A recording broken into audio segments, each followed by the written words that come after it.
नमस्कार।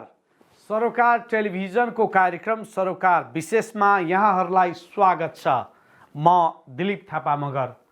सबै विषय विशेष हुँदैनन्। सामाजिक, राजनीतिक, आर्थिक र समग्र मानव जातिको हितको निम्ति गरिने हरेक विषय विशेष हुन्छन्। समाजको हितमा गरिने हरेक कार्यको सम्मान गर्दै समाजको हित विपदका कार्यको भण्डाफोर गर्ने विषयवस्तु सरोकार विशेषको प्राथमिकतामा पर्ने गरेका छन्। दर्शकहरू, आजको सरोकार विशेषमा नेकपा एमाले विश्वासको मत प्राप्त गर्न सबै दलहरूसँग छलफल गर्ने बारे चर्चा गर्नेछौँ।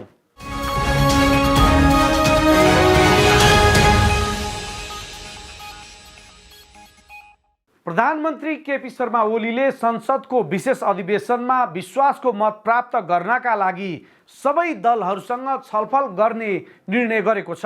प्रधानमन्त्रीको सरकारी निवास बालुवाटारमा बिहिबार बसेको स्थायी कमिटी बैठकले उक्त निर्णय गरेको हो। प्रधानमन्त्री ओलीले यही वैशाख 27 गते संसदको विशेष अधिवेशनमा विश्वासको मत लिने तय भइसकेको छ। माओवादी केन्द्रले बुधबार सरकारको समर्थन फिर्ता लिएपछि ओली अल्पमतमा परेपछि स्थायी कमिटीको बैठकले बागमती प्रदेशमा हुने राष्ट्रिय सभा निर्वाचनमा एमाले उम्मेदवारलाई जिताउने निर्णय पनि गरेको जनाइएको छ।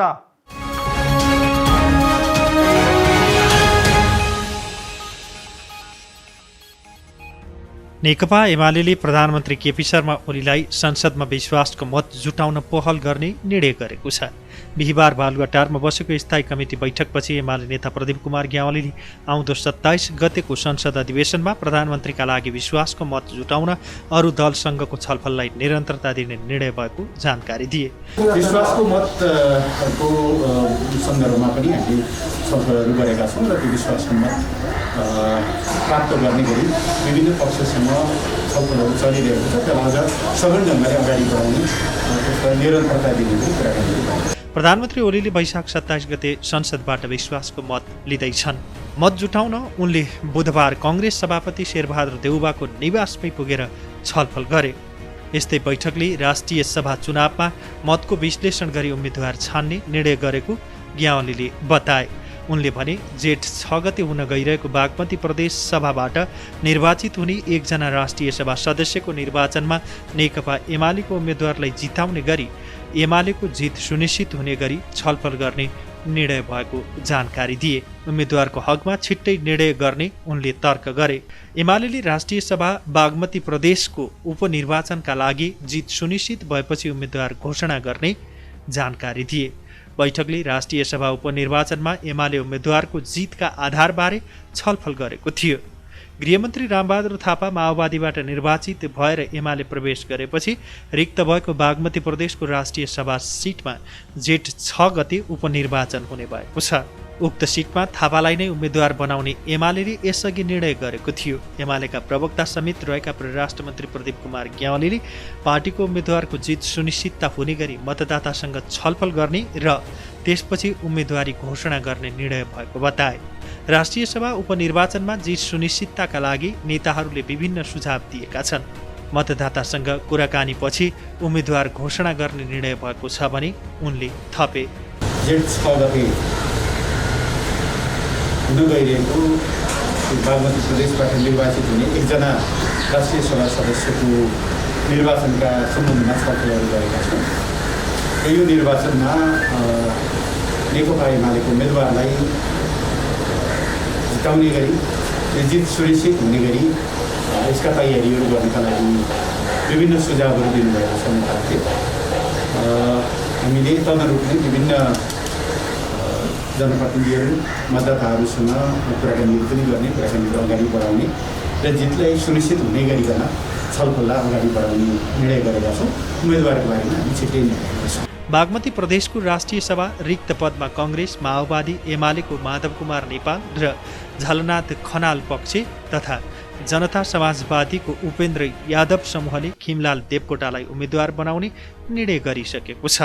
विश्वासको मत प्राप्त गर्ने गरी विभिन्न पक्षसँग छलफल पनि चलिरहेको छ।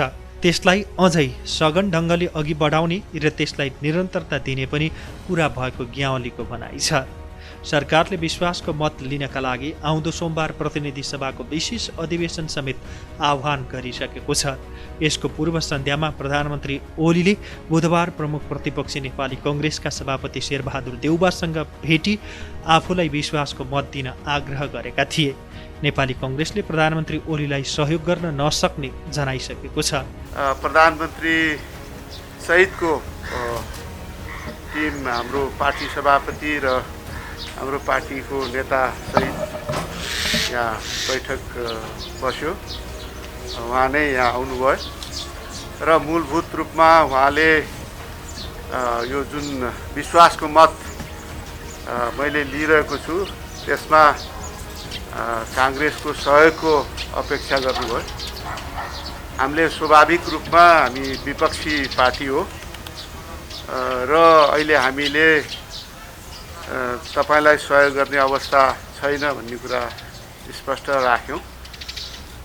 त्यो सँगसँगै हामीले अहिले जुन कोभिडको महामारी देशमा व्याप्त छ, जनता अत्यन्त कठिन अवस्थामा छन्। धेरै नागरिकहरू उपचार नपाएर, अस्पताल बेड नपाएर, आइसियु बेड नपाएर, अक्सिजन नपाएर, भेन्टिलेटर नपाएर अत्यन्त पीडामा छन्। यो पीडाबाट मुक्त गर्नु पर्यो। नागरिकहरूलाई हर सम्भव सहयोग सरकारले गर्नुपर्दछ। यसमा विपक्षी दल भए पनि हामी यसमा पुरा सहकार्य गर्न तयार छौँ। कोभिडको यो चाहिँ व्यापक सङ्क्रमणलाई रोक्न, रोकथाम गर्न, पिसिआर टेस्टिङ गर्न, ट्रेसिङ गर्न, यो बोर्डरदेखि अरू चाहिँ व्यवस्थापन गर्न, क्वारेन्टाइन गर्न, त्यस्तै गरेर चाहिँ बेडको सुनिश्चितता गर्न, अक्सिजनको सुनिश्चितता गर्न, एन्टिबायोटिकको सुनिश्चितता गर्न, यी तमाम कुराहरूलाई चाहिँ गम्भीरताका साथ सरकारले लिनु पर्यो भन्ने कुरा पनि हामीले उठायौँ। आदेश मार्फत फेरि पनि यो संवैधानिक परिषद लगायतका विषयहरू राखेर जुन अध्यादेश यो संसदलाई फेरि छलेर आएका कुराहरूलाई पनि हामीले गम्भीरताका साथ उठायौँ र समग्रमा उहाँले अब यो लोकतान्त्रिक मूल्य र मान्यताको लागि हामी सँगै लडेका हौँ, हामी एउटा सहकार्य एउटा उसबाट जाउँ भन्ने कुराहरू गर्नुभएको थियो। हामीले स्पष्ट रूपमा भन्यौँ यो लोकतान्त्रिक इन्स्टिट्युसनहरूलाई चाहिँ कमजोर गर्ने काम भएको छ। लुम्बिनीको पनि हामीले उदाहरण दियौँ, यो गण्डकीको पनि उदाहरण दियौँ। यी कुराहरू भएसम्म व्यावहारिक रूपमा तपाईँले प्रधानमन्त्रीज्यूले भने जस्तो जे भनिरहनु भएको छ, लोकतन्त्रको लागि हामी सँगै लडेका हौँ, यो मर्यादाप्रति प्रतिबद्ध छु भनेर जुन भनिरहनु भएको छ, त्यो अनुसारको व्यवहारमा पनि ती कुराहरू चाहिँ आउनु पर्यो। हामी विपक्षी पार्टी भए पनि लोकतन्त्रलाई मजबुत पार्ने कुरामा, लोकतान्त्रिक संस्थालाई मजबुत पार्ने कुरामा हामीले सधैँ सहकार्य गर्न हामी तयार भएको छौँ। तर त्यो अनुरूपको मैले भनेअनुसारको व्यवहारमा पनि ती कुराहरू चाहिँ हुनु पर्यो भन्ने कुराहरू पनि चाहिँ हामीले चाहिँ स्पष्ट रूपमा राख्यौँ र हाम्रो वार्ता सौहार्दपूर्ण तरिकाबाट भयो। हामीले पनि आफ्ना कुराहरूलाई सुस्पष्ट ढङ्गबाट लोकतन्त्र र लोकतान्त्रिक संस्थाहरूलाई मजबुत गर्ने कोणबाट गम्भीरताका साथ यी कुराहरूलाई चाहिँ हामीले चाहिँ उठायौँ। हाम्रो अरू कुनै मकसद छैन, सत्ता आउँछ जान्छ, तर यो जुन संविधान बनाएको छौँ, संस्था बनाएको छौँ, यसलाई चाहिँ कमजोर गर्ने चाहिँ काम हुनु भएन। त्यो भयो भने अनिखेर चाहिँ स्पष्ट रूपमा एउटा तस्बिर देखिन्छ। तपाईँहरू पनि यसका प्रति प्रतिबद्ध भएको हामीलाई चाहिँ अनुभव हुन्छ। अहिलेसम्म त्यो व्यवहारमा हामीले चाहिँ त्यो चाहिँ देख्न पाएका छैनौँ, त्यो देखिनु पर्यो भन्ने कुरा चाहिँ हामीले चाहिँ स्पष्ट रूपमा आज राख्यौँ। जहाँसम्म यो चाहिँ यो अहिले विशेष अधिवेशन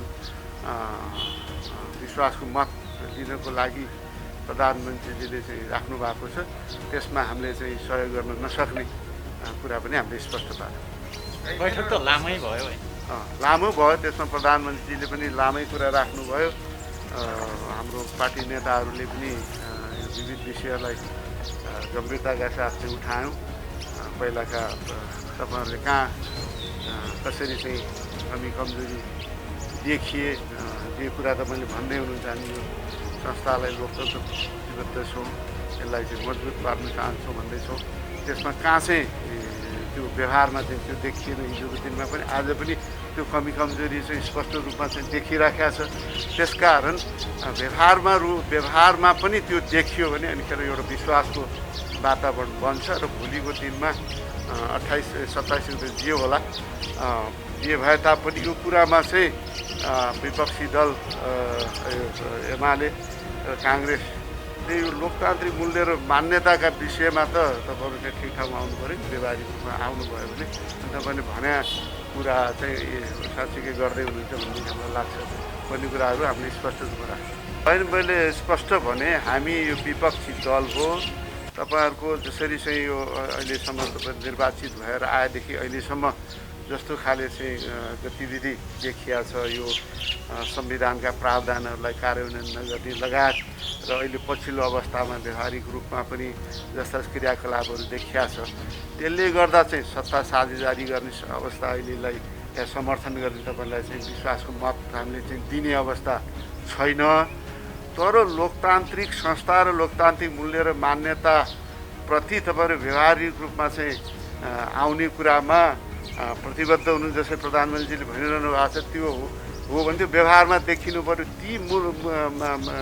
ती विषयहरूमा चाहिँ हामी चाहिँ सहकार्य गर्नु छ। सत्ता साझेदारीको कुरा, सत्ता सहकार्यको कुरा चाहिँ अहिले चाहिँ यो हाम्रो यो हामीले त्यो गर्ने अवस्था छैन र व्यवहारिक रूपमा पनि विपक्षी दलको हैसियतले पनि तपाईँहरूको क्रियाकलापको कारणबाट पनि त्यो अहिले चाहिँ सम्भव छैन भन्ने कुरा हामीले स्पष्ट गर्छौँ। सङ्घीय संसद सचिवालयले कोभिड-19 सङ्क्रमणलाई हेक्का राख्दै यही वैशाख 27 गते हुने प्रतिनिधि सभा अधिवेशनमा सांसदका लागि सिट व्यवस्थापन समेत गरिसकेको छ। विशेषज्ञ चिकित्सकको राय परामर्शमा सचिवालयले कोरोना सङ्क्रमणको पक्षलाई ध्यान दिँदै एक र अर्को सांसद बीच 2 कुर्सी खाली रहने गरी बस्ने व्यवस्था मिलाएको छ।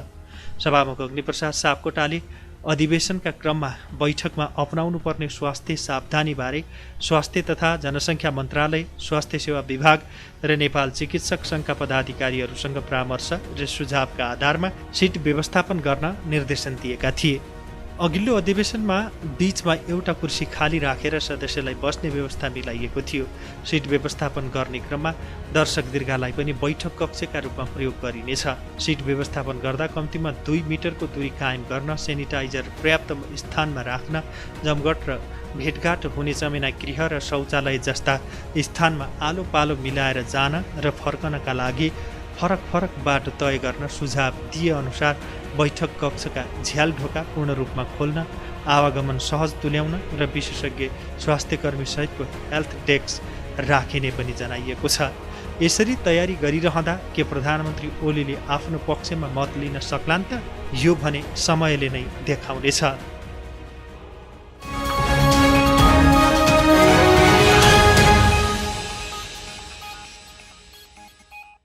दर्शकहरू, आज हामीले सरोकार विशेषमा नेकपा एमाले विश्वासको मत प्राप्त गर्नका लागि सबै दलहरूसँग छलफल गर्ने बारे तयार पारिएको सरोकार विशेष प्रस्तुत गर्यौं। कार्यक्रम सरोकार विशेषमा हामी समाजका तीता मिठा यथार्थबारे जानकारी दिन उपस्थित हुने गर्छौं। आजलाई कार्यक्रम सरोकार विशेष यति नै। सम्पूर्ण युनिटलाई बिदा दिनुहोस्। हेर्दै गर्नुहोला सरोकार टेलिभिजन।